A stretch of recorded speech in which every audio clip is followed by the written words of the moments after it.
बॉलीवुड का इतना विरोध होने के बावजूद, उनकी इतनी मूवीज फ्लॉप होने के बावजूद बॉलीवुड सुधर क्यों नहीं रहा?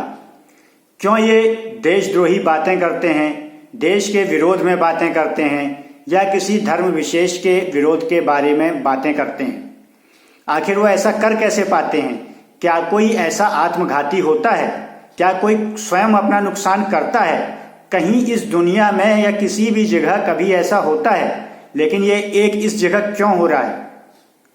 उनको पैसे का भी नुकसान है।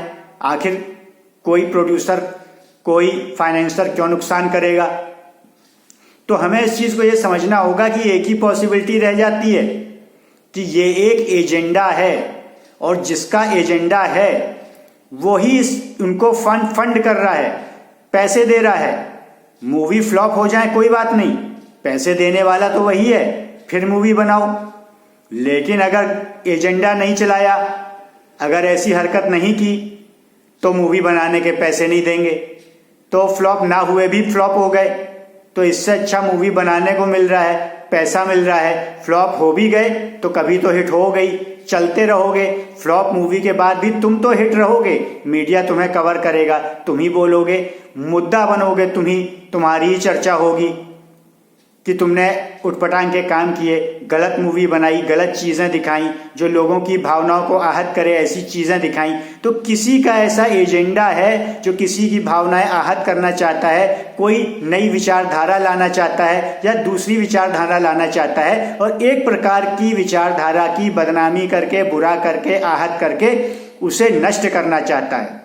तो इनको फंडिंग सिर्फ ज़रूरी नहीं है कि इंडिया से ही हो रही हो, फंडिंग बाहर से भी हो सकती है, और बाहर से ही होने की संभावनाएं हैं जो ज़्यादा हैं, क्योंकि बाहर से पैसा किसी के पास आया, कहीं से कहीं गया, घूम घाम के बॉलीवुड के पास आया।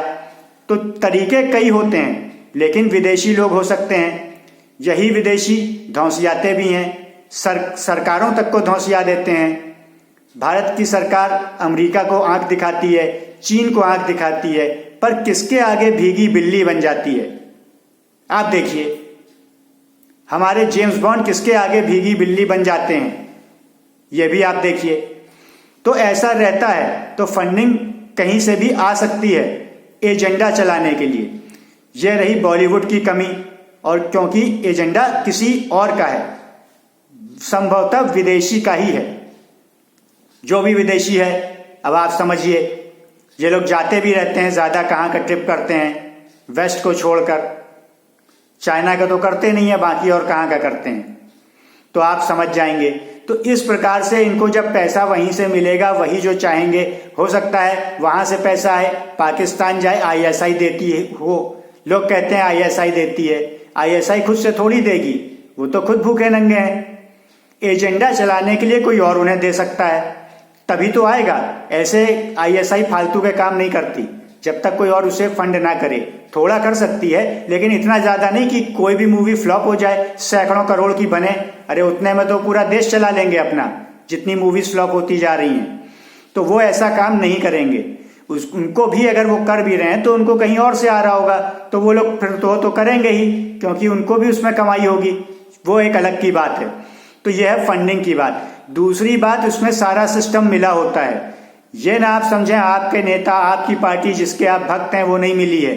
वो अगर मिली ना हो, काम हो ही नहीं सकता, बात ही खत्म, हो ही नहीं सकता, बात ही नहीं करनी उस पर। इसका मतलब कि उनकी रजामंदी है, उनको भी हिस्सा जा रहा है। पॉलिटिकल फंडिंग होती है, पता चलता नहीं किसने किसको की, ये सब छुपा दिया गया है। ऐसा कानून बन चुका है भारत में, तो पता कहाँ चलना है। और भी किसी तरह से नेताओं को रिश्वत दी जा सकती है। तो इसमें नेता भी मिला है, बॉलीवुड भी मिला है, और बाबू तो मिला है ही है, क्योंकि कार्यपालक तो बाबू है, कार्यपालिका उसके अंडर में है। जब फंड आएगा तो कोई बड़ी बात नहीं है। कई एसोसिएशंस होती हैं देश में, जहां एलीट लोग मिलते रहते हैं, जुडिशरी के मेंबर्स भी मिलते रहते हैं, तो वो भी उनको कहीं ना कहीं बचा लेगा। ये एक सच्चाई है सारी दुनिया की, जैसे काम होता है। तो इसलिए ये रुक नहीं पा रहा है। आप ये ना समझें कि पैसे में नाश हो रहा है उनका, मूवी फ्लॉप हो गई तो शायद रुकेगा, वो बिल्कुल नहीं रुकेगा। जिसे एजेंडा चलाना है उसके पास अथाह दौलत है, वो तो पैसे कमाने के लिए नहीं लगा रहा है, वो एजेंडा चलाने के लिए लगा रहा है। उसका एजेंडा चल रहा है, उसका फायदा हो गया। उसने 100 करोड़ दिए, उसका एजेंडा चल गया। 500 करोड़ दिए, एजेंडा चल रहा है, लगातार चल रहा है, उसका फायदा हो रहा है।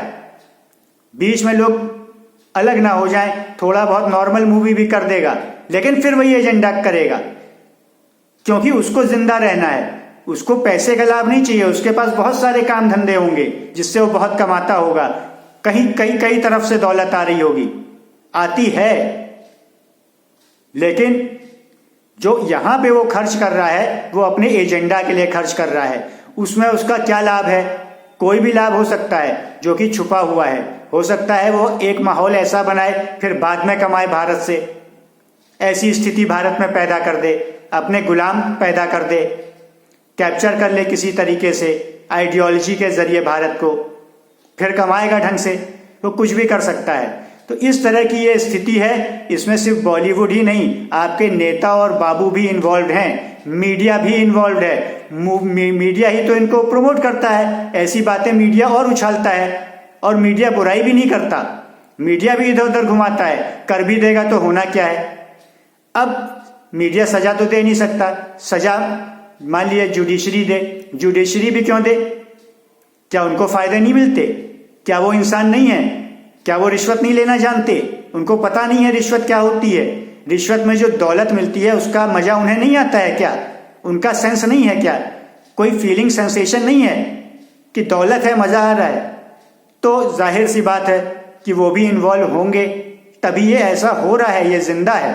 कभी सेना का अपमान हो जा रहा है, क्यों हो रहा है? इसीलिए हो रहा है।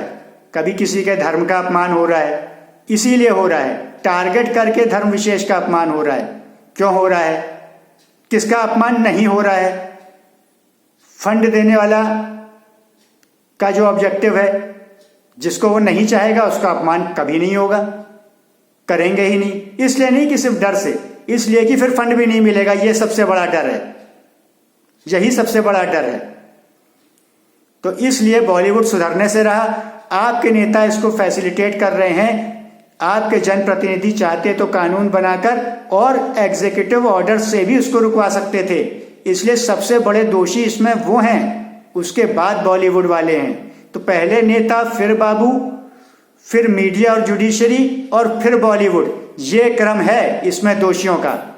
सही जानकारी के लिए, सही ज्ञान के लिए, एज इट इज, जैसा है जहां है के आधार पे, बिना माया जाल फेंक के एक नैरेटिव सेट किए कि ऐसा कह रहे हैं तो बस ऐसे ही मान लो।